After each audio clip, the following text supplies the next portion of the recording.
Hello everybody and welcome to this microeconomic video on public goods. So firstly, what is a public good? Well, a public good is defined as being a good where consumption by one person does not affect the availability of consumption by another person. So that means when one person uses or consumes a good, this doesn't stop or limit another person using and consuming that good. An example is lampposts. So for example, one person using the light from a lamppost, just because they're using that light from that lamppost doesn't stop another person using the light from that lamppost. It can be consumed by multiple people. Another example is a beach. So you use your one little area of the beach for building sandcastles or whatever, but that doesn't stop or prevent or limit other people using other areas of the beach. So a public good is one where consumption by one person does not affect the availability of consumption to another person. Next we have merit goods in the top right. Now a merit good is a good which we require, usually it's a good we need, but we're unwilling to pay for it individually. So for example, something like the police force. It's something we need there in order to protect society and bring about law and order, but if everybody was asked to contribute, say, £5 a month to it individually, people would kind of say, actually, maybe not, I could perhaps live without this. So it's a good that we require but are unwilling to pay for. And because of this, it is not provided by the market mechanism. So that means private firms and businesses aren't willing to provide it. So a company which isn't related to the government, a private company, would not be willing to provide a police force, because people are unwilling to pay for it. And this means that merit goods rely on public finance, they rely on government spending in order to be provided.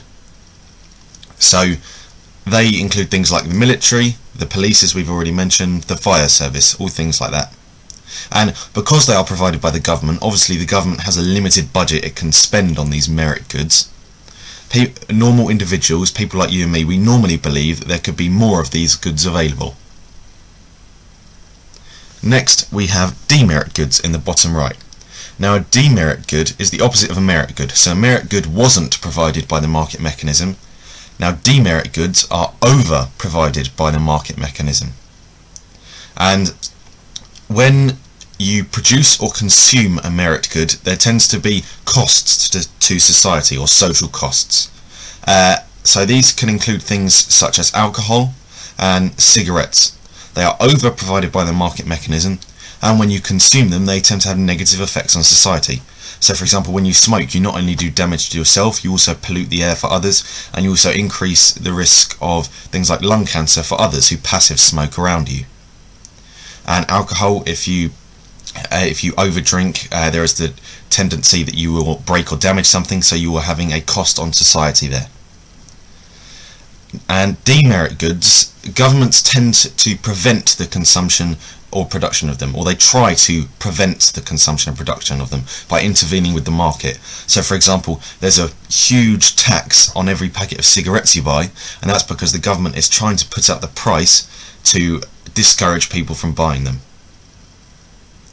Next we have private goods. Now private goods are just the opposite of public goods. So a private good is one where consumption by one person does prevent or limit consumption by another person. So with our public good could be used by one person, but then other people could use it as well. Just because one person used it, this didn't stop other people using it. Whereas with private goods, it's the other way around. When one person does use or consume our private good, other people cannot use or consume it. An example of that would be oil. So for example, putting petrol in your car. Once you've put that petrol in your car, obviously that petrol is burnt in the engine used to run the car. So therefore it cannot be used by other people.